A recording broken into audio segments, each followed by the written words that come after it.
Okay, so in this venue, we've got a project called Limelight, and it was with Cardiff Contemporary and the Canal and River Trust. So it was a project based on the lime industry and lime landscape of the Black Mountains. And people can look at the documentation from the live stream event that we had, and we've also got lots of archival books. Yeah, so the project's been really interesting to work on. We've been learning a lot along the way. Learned a lot about the technology and its capabilities and what we're not able to do in the locations that we're working from.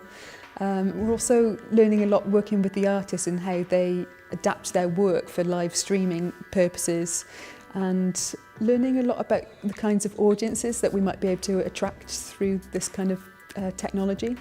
Making sure that the artist and the tech side of working together has been an interesting challenge. Trying to have like that true understanding of what the artist is trying to deliver and visualize it before you bring the digital side onto it, and then looking at what digital ingredients will make it, far-reaching.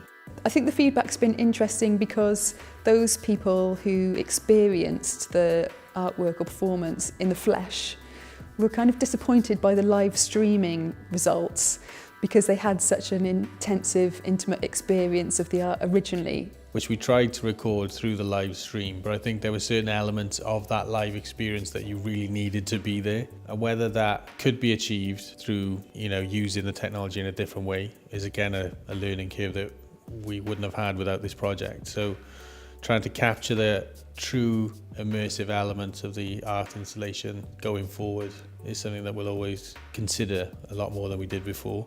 Next steps, our third and final live stream test is with an artist called Alan Fisher. He's working on a project on the Black Bog, which is a national nature reserve in the Brecon Beacons National Park. I think it gives us a lot of ideas to use different technology, really capture the essence of the Black Mountains and produce a really nice piece of work.